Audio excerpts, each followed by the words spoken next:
As we were paying the bill, a lady came over and got very close to my husband's face and said, "I just want you to know that your children have ruined my dinner and you should be ashamed of yourselves." I'm Dr. Becky, and this is Good Inside.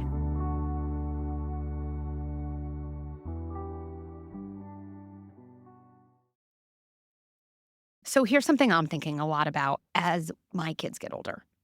When our kids approach their teenage years, we want them to feel more independent. And at the same time, because we're no longer the ones so involved in getting them from point A to point B, we want to know that they're safe and have made it to their destination. How do you navigate this delicate dance? Well, I've got you covered. Good Inside just teamed up with Life 360, the leading family safety app that helps parents navigate this delicate balance. And we're bringing you a free video series about how to talk to your teen about tough topics like peer pressure and curfew. I'm super excited about this collaboration because as parents, we all sometimes need a little extra support when it comes to our kids' safety. Life 360's thoughtful approach to teen safety and independence does exactly that. With customized locations for frequent destinations like school and practice, automated arrival notifications, even driving reports that help teach good behind-the-wheel habits, Life 360 lets teens spread their wings while also giving parents peace of mind. So if you're ready to feel more confident, opening up conversations, setting boundaries, and building connection with your teen, visit Good Inside's YouTube page. That's www.youtube.com/@goodinside. That's the @ sign and then Good Inside to watch now. And to learn more about how Life 360 can support your family's safety journey, head to life360.com. That's LIFE360.com.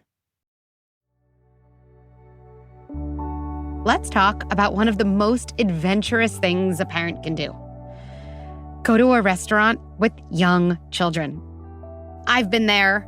I'm guessing a lot of you have been there, and it is an experience full of anxiety, fear, and hyper-attunement to what others around you might be thinking of you, or how they might be judging your parenting. Well, today on the podcast, I'm talking to a mom who braved the public restaurant expedition, and it didn't go so well. This is something I know everyone will be able to relate to. I hear there was a little situation with you and your kids at a restaurant, and I'd love to hear about it. Yes. So we have a 5-year-old and a 4-year-old daughter. Had a full day of school, went to ballet class, and we decided to pop across the street for some dinner. And the kids were sitting together along a bench around the outside of the restaurant, and my husband and I were sitting across from them in chairs. They were getting at each other, as they do when they get tired, and had to go to the bathroom so many times. We took them for walks several times to try to keep them entertained. They had markers, they had crayons, I had everything I could think of to keep them calm. They were reaching for these ornaments that were above their heads, and my husband and I were just like, we're doing our best. We're just going to get this sushi in, and then we're going to go home. And as we were paying the bill, a lady came over and got very close to my husband's face and said, "I just want you to know that your children have ruined my dinner, and you should be ashamed of yourselves." I have to take a deep breath now, even saying it. The people pleaser in me just totally clenched up. I felt terrible. My kids felt confused, and my husband goes, into defense of us. And I just feel it's worth mentioning. She then continues on to the hostess stand to ask why she can't be served more wine, which made me feel a little better because it seemed like we were sort of just next in line for receiving. So, first of all, I just have flashbacks to so many kind of dinner situations with my kids, especially when they were younger. Where I'm like, why am I doing this? Why did I take them out to dinner? Or what's wrong with my kids? I feel like there's a kid over there who's sitting, so kindly, what's wrong with me? Why am I not a better parent? What are people thinking? I mean, there's so many things going on as you're just hoping that the kitchen is able to give you the food soon and you can beeline out of there. And that's stressful enough, right? I think we all have had these situations in a restaurant. And we fear that moment of like someone coming over and confirming our, kind of least generous interpretation of what was going on. And then that's literally what happened. Mm-hmm. Your children have ruined my dinner. And then the kicker, you should be ashamed of yourself. If we just zero in on that moment, if it was like a movie and it, we press pause, what was going on for you? What's going on inside your body? What's going on inside your brain, your thoughts, your worries? Tell me a little bit more about that.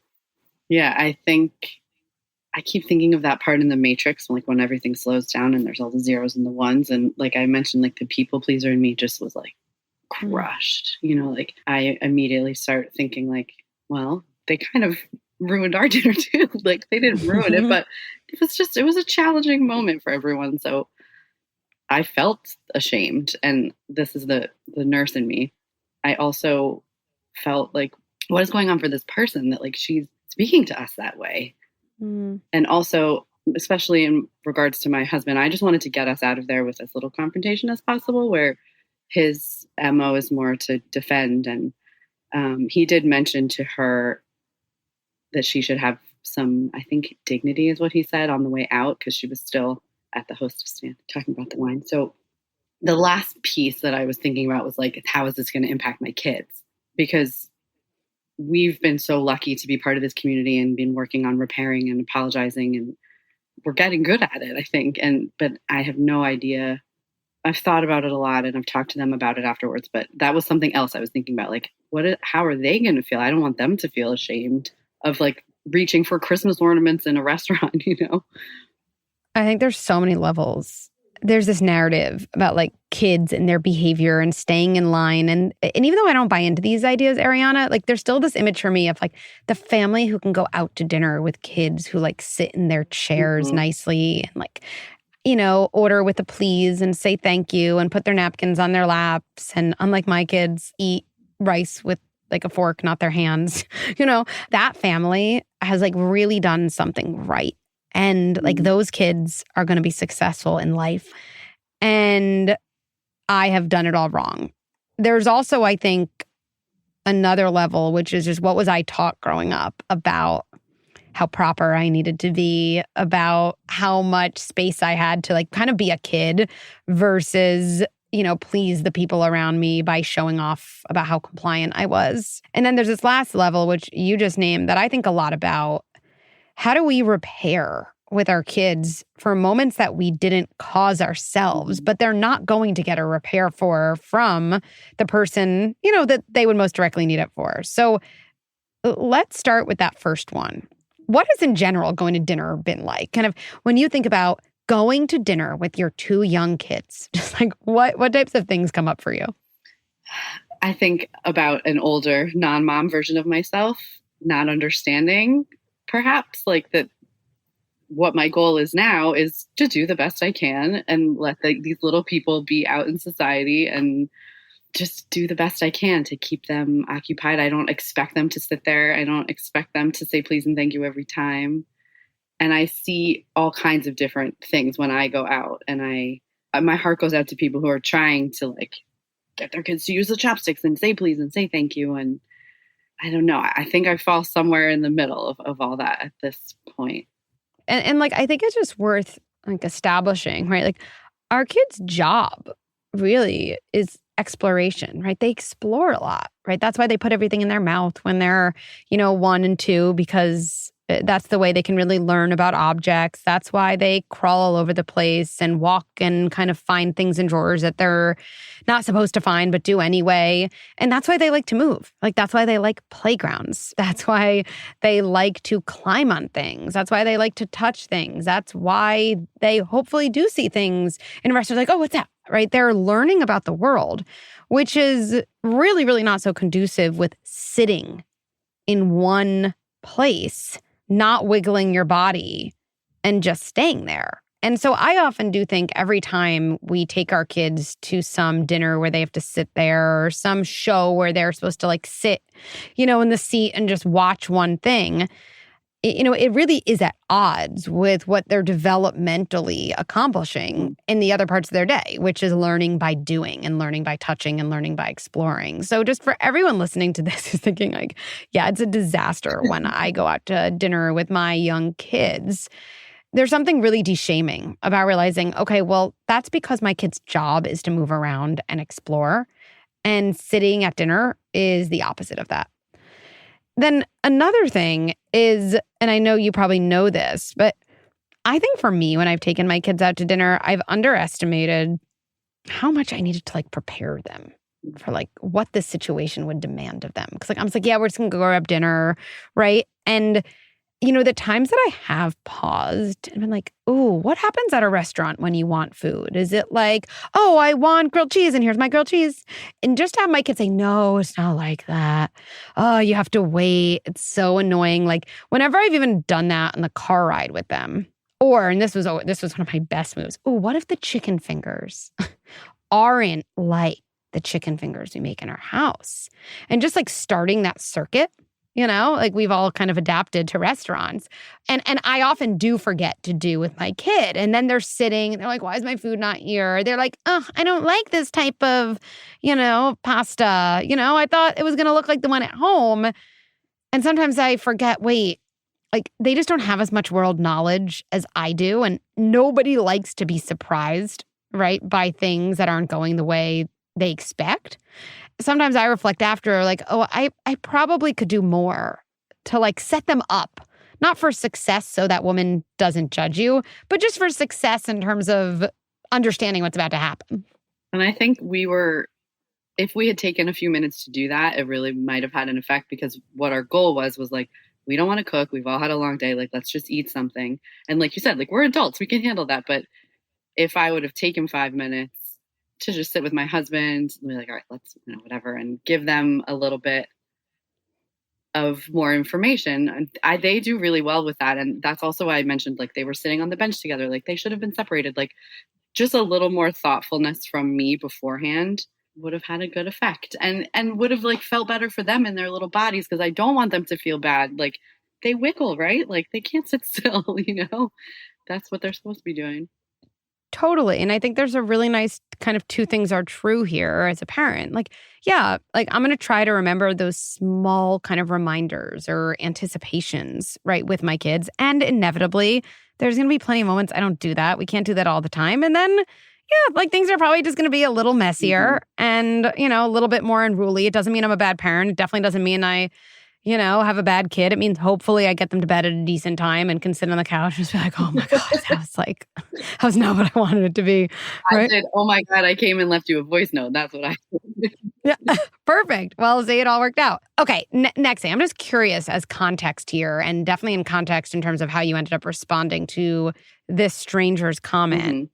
What were you like when you went out to dinner? What was expected of you, or did you go out to dinner, or what would have been like for you if you were wiggling, understandably, as a 4 or 5-year-old? How would your parents have handled that? I've been thinking about it, and I asked my parents about it because I can't remember. Everybody just remembers my brother and I sitting there like angels, and sometimes we would fall asleep with our heads on the table, but like that's the only info I know. In like a happy little spaghetti sleepiness. Just Exactly. Yeah, and look, I think another context that's important versus when we grow up is our kids have, so much stimulation in their life, right? Even just growing up with screens, even growing up with like probably a lot of them have busier schedules than we had, right? So they're at this sport, like you said, they go to school, then they go to ballet, right? Or, right, they're used to then going to ballet and maybe come home and then maybe they get to watch a show or like they have something stimulating in their life. And generally sitting at dinner is not very stimulating for a kid. I actually think it's one of the reasons to practice doing that as a family, just kind of knowing you're inviting in a little bit of a disaster situation, because it's good for kids to learn, although the learning takes longer than we want it to. Okay, sometimes I do have to slow down my body. Sometimes I do have periods in my day where it's not about immediate stimulation. It's about just being part of something that's not so fun. At the same time, though, those moments are harder for kids these days than they were for us when either the option might have been go out to dinner or just like sit on the carpet and I don't know, like find a piece of wool to twiddle with our thumbs. Like that's probably was the option for a lot of us. And we're like, wow, going out to dinner is like really fun and exciting, right? There wasn't this like screen in our face, or there wasn't these, video games to play, or there wasn't ballet. And so the gap in what we expected as kids, probably in what our kids expect, doesn't make us bad parents. It doesn't make our kids spoiled kids. I think we have to appreciate that difference, in our kids' bodies around expectation. Probably, again, going back to how helpful it is to say to them, this is probably not going to be your most fun moment of the day. Let's just get ready for that. I need to say that to them more. Yeah, I think that's like really good to own to kids. Yeah. And they're like, well, why are we doing it? I say to my kids, I'm like, it's just really important to do things in life that aren't fun all the time. It just kind of helps us develop into like a good, solid adult. Like I have no better explanation than that. It's why I tell my kids sometimes like, yeah, you have to unload the dishwasher. Well, why do I have to do it? It's not fun. I'm like, yeah, that's why, because it's not fun. And it's just a task. And we do things sometimes that are not fun. We can make it more fun together, right? And same thing at dinner. Like we could play a little game, or we could play a what's missing or something like that. But also let's just name up front. Yeah. Like you don't have to like going out to dinner. Because I don't know if this happens in your house, but I know for some families I've even worked with, then the narrative is, you don't appreciate this, right? Like, I'm taking you out to dinner. I just got you dessert. I'm taking you on vacation. I just bought you this stuffed animal at Disney, right? I'm doing all these things for you. Well, so many times the things that we say we're doing for our kids, there's a lot of difficulty to them managing through those things. And then we kind of act out this resentment when probably our kids on some level are like, yeah, I didn't like really ask to do this.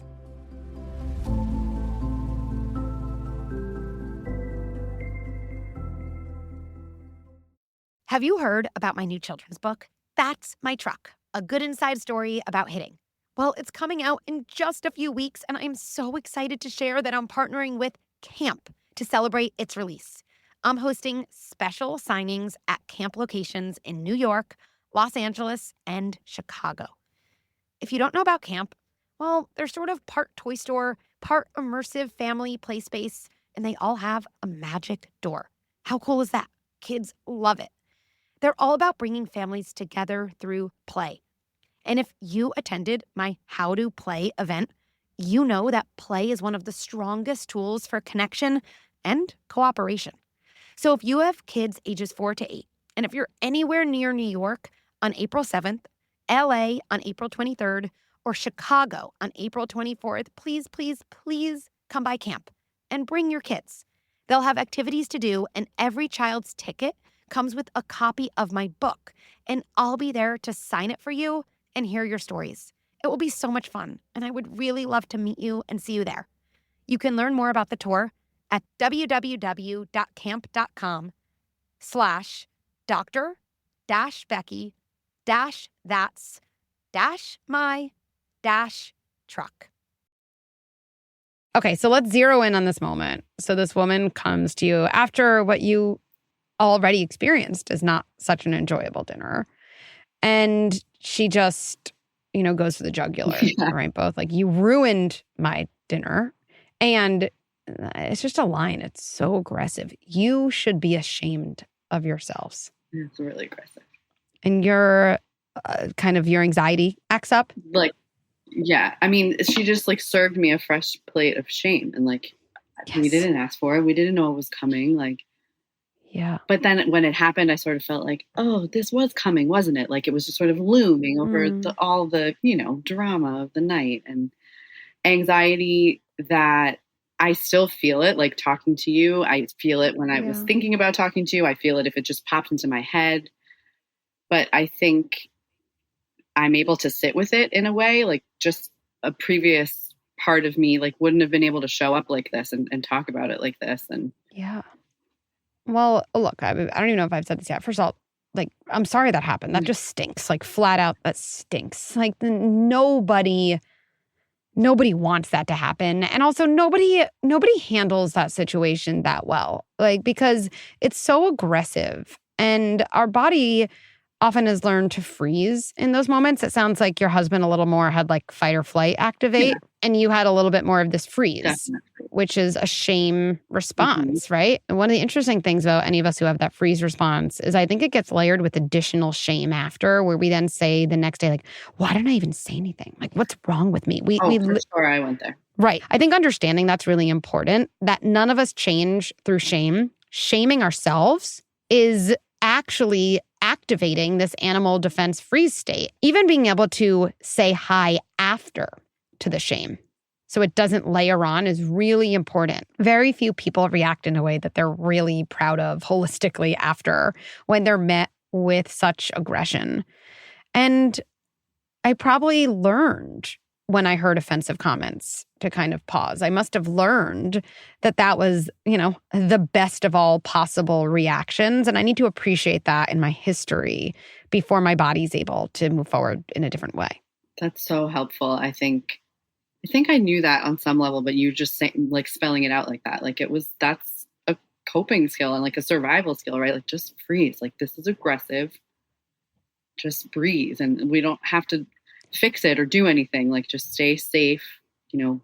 I love that. So helpful. You said something really powerful. It's like, this woman served you this plate of shame. And I don't know about you, but I have an image of like a waiter or waitress like bringing me this plate. And like, yeah, what do we say to ourselves when people say things that in some way we have this vulnerability to take in, but it's like we're fighting our history. We're like, no, I know I don't have to be ashamed of myself. Yeah. I know kids develop and my kids are just young, but also there's this voice of like, she's right.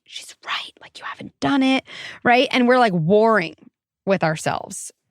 I had that conversation in my head.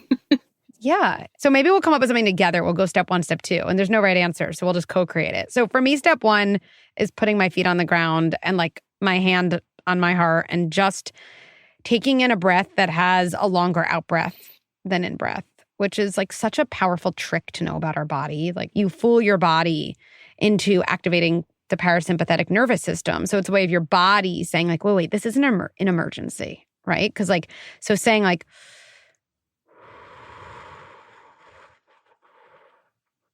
every time I do it, even now, it's like, wow, I feel calmer. So that's step 1.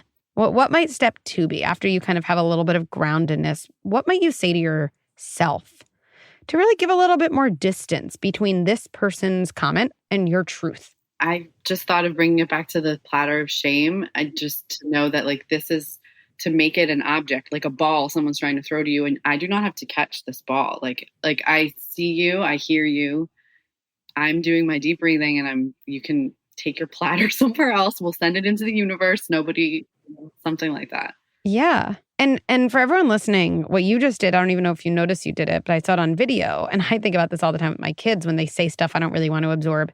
It's like, you literally moved out of the way. I do this all the time, especially when I'm trying to reprocess something. Like, I literally imagine the shame platter coming my way, or maybe it is a ball being thrown at me.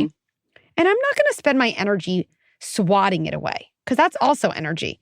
But I don't have to stay there and have it enter me. And just this act of, and for everyone listening, I'm literally moving my body as if I'm like moving away from a ball that's thrown at me, like, ooh. And I just like, I always look at it. Like, I'm just watching it pass me. There it is. Absolutely. Okay, so that's step 2. Step 1 is take a deep breath. Step 2, like, really imagine this thing, whoever's serving it to you. Notice that it's coming your way and really move out of the way.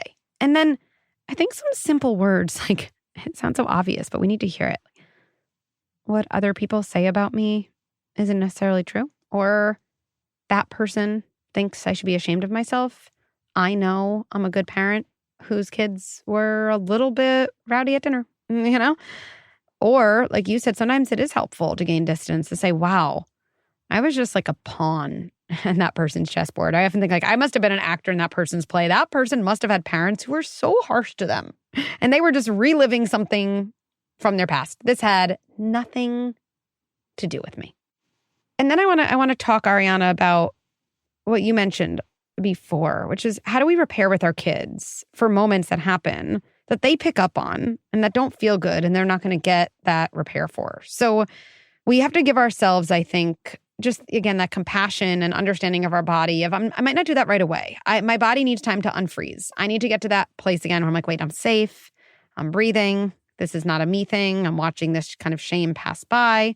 So tell me what you have said to your kids. And again, there's no right way. Or if you're like, yeah, I haven't, I don't know exactly what to say. I'm happy to brainstorm together. I talked to my older daughter about it in a quieter moment before bedtime that night. And I just asked her how it made her feel. And she said it made me feel sad, and took all of my energy and work that I've done just to not try and fix that or comfort. And I just said it made me feel sad too. And I told her that that person was having a hard time and that we are good and, you know, we're okay and you're safe. And I don't remember exactly, but she then like moved on and asked like, what book are we reading tonight? But I knew that it was like in there, you know, and I think I mentioned something similar to my younger daughter, but she didn't give me the feedback, but I did just sort of try and say some of those words just to try and make space in her brain to know that like something happened. It didn't feel good and we're okay. I think you crushed it. I really mean, I think you totally crushed it, right? And I think this is something, whether it's a stranger at a restaurant or sometimes it's a grandparent or sometimes for some people it's their co-parent, where repairing for someone who can't do the repair is really centering our kid's experience. It's like, wait, my kid noticed something. My kid absorbed something that didn't feel good. And that moment where they felt kind of scared or confused or alone, it doesn't really matter at this point who, quote, put that moment there. I can help my child not live with this kind of free-floating confusion and anxiety. And that's really what talking about these things does. So I think you did an amazing job. I think another thing I say a lot to my kids is like, you noticed blank, right? You noticed that that woman said these really harsh words about your behavior at the restaurant. And then I don't know why, maybe I do, but I'm obsessed with this phrase. It's just like, you were right to notice that. Like, I feel like it's saying like, yeah, that really happened. That thing that you were like putting together, you perceived that correctly. I think I just feel like so many adults think they struggle with most is self-trust. Like, do I really feel the things I feel? Did I pick up on something, or am I making a big deal out of nothing? And I think generation of kids who are raised with like, you were right to notice that, it just feels so heartening. So I try to say that a lot to my kids. And again, we could say that if we have a co-parent who yells at our kid and really struggles to repair. Hey, you know, you noticed mom, you noticed dad, you know, yelled at you. Like, that happened. You were right to notice that. And I'm sure that registered for you and felt scary. And I'm not even throwing anyone under the bus. I'm just centering my kids' confusion or threat or fear and letting them know they're not alone. And that's what they need, you know, like you said, more than fixing it, is just letting them know that they perceive something accurately and that they were allowed to have a feeling about it. I love like just the objectivity of that, and like there's not blame anywhere, but just like, I see you in this moment that feels bad or whatever it feels like. I'm going to definitely use that phrase more. Look, and I can say to you, you were right to notice something that was really messed up and really hurtful and triggering. And you seem to have handled that in such a powerful, beautiful, growth-producing way for everyone. So, and I'm really glad you shared this with us. I know so many of us have been there. And what's amazing is I think the next time anyone here right now is there, they're going to be a little bit more prepared to manage that situation and manage the way they feel after. So thank you. Thanks for listening.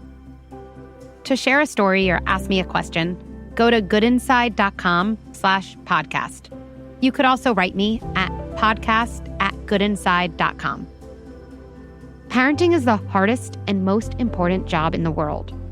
And parents deserve resources and support so they feel empowered, confident, and connected. I'm so excited to share Good Inside membership, the first platform that brings together content and experts you trust with a global community of like-valued parents. It's totally game-changing. Good Inside with Dr. Becky is produced by Jesse Baker and Eric Newsom at Magnificent Noise. Our production staff includes Sabrina Farhi, Julia Nat, and Kristen Muller. I would also like to thank Erica Belsky, Mary Panico, Ashley Valenzuela, and the rest of the Good Inside team. And one last thing before I let you go. Let's end by placing our hands on our hearts and reminding ourselves, even as I struggle and even as I have a hard time on the outside, I remain good inside.